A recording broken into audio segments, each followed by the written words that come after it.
Hello WhatsApp guys, welcome back to our channel Rekki life. So guys, ఈరోజు video ఏంటంటే co living అన్నమాట. So ఇది foreign countries culture అనమాట. అది మన ఇండియాకి వచ్చింది, మన హైదరాబాద్కి కూడా వచ్చింది అనమాట.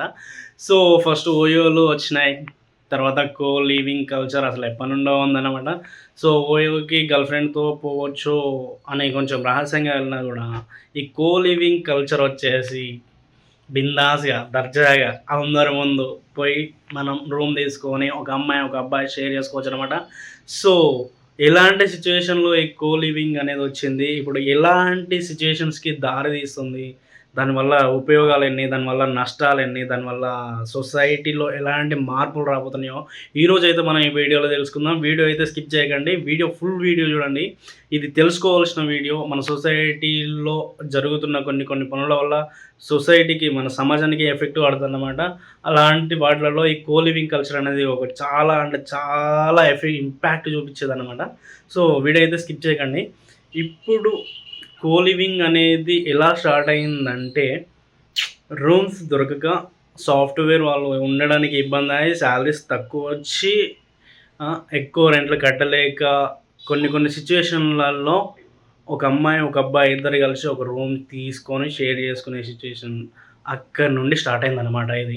అక్కడి నుండి స్టార్ట్ అయ్యి ఎలా మారిపోయిందంటే, ఇక కో లివింగ్ అనే పద్ధతిలో జీవితాన్ని సాగించే పద్ధతిగా మారిపోయిందనమాట.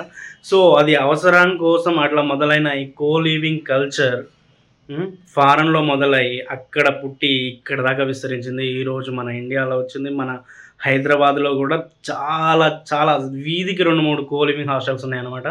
సో ఈ కో లివింగ్ హాస్టల్స్ వల్ల ఒక అమ్మాయి, ఒక అబ్బాయి ఒకే రూమ్‌లో కలిసి ఉండడం వల్ల చాలా ప్రాబ్లమ్స్ వస్తాయన్నమాట.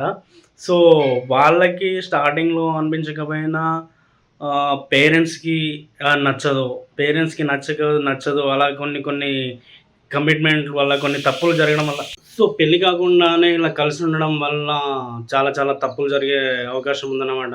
సో ఇలాంటి కల్చర్ ఉండడం వల్ల ఇప్పుడొచ్చే చిన్న పిల్లలకి కానీ, ఇప్పుడొచ్చే జనరేషన్‌కి కానీ చాలా అంటే చాలా ఇబ్బందులు ఎదురైతాయి అన్నమాట. సో చిన్న వయసులోనే కలిసి ఉండడం వల్ల, తిరగడం వల్ల ఇలాంటి పేరెంట్స్‌కి కూడా పెంపకంలో కూడా తప్పులున్నాయని చెప్పేసి తప్పుల మీద తప్పులు జరుగుతాయి.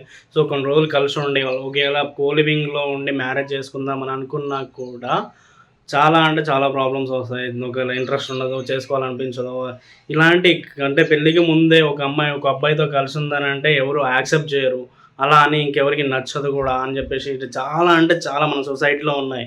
ఎందుకంటే మన ఇండియాలో ఇలాంటి పట్టింపులో ఇలాంటి కల్చర్ అనేది దీనికి తావే లేదు కాబట్టి, అయినా కూడా అవి వస్తున్నాయి, విస్తరిస్తున్నాయి కాబట్టి, సో కో లివింగ్ కల్చర్‌ని మాత్రం పేరెంట్స్ మాత్రం అస్సలు ఎంకరేజ్ చేయట్లేదు. పేరెంట్స్ మాత్రం జాగ్రత్తగా ఉండండి. మీ అమ్మాయి లేదా మీ అబ్బాయి సిటీలో కో లివింగ్ హాస్టల్‌లో ఉంటున్నాడా? లేకపోతే ఎట్లా చదువుతున్నాడు? వాడి లైఫ్ ఏంటి? వాడి భవిష్యత్తు ఏంటి? అని చెప్పేసి ఆలోచిస్తున్నారు. ప్రతి ఒక్క తల్లిదండ్రులు అట్లనే ఆలోచిస్తున్నారు. సో ఈ కో లివింగ్ కల్చర్ రావడం వల్ల చాలా అంటే చాలా ప్రమాదం అని నాకు అనిపిస్తుంది. ఛానల్ అయితే సబ్స్క్రైబ్ చేసుకోండి. Please do like, share, comment and subscribe to my channel Rekki life. So మరొక వీడియోతో మేము ముందుకు వస్తాను. So bye.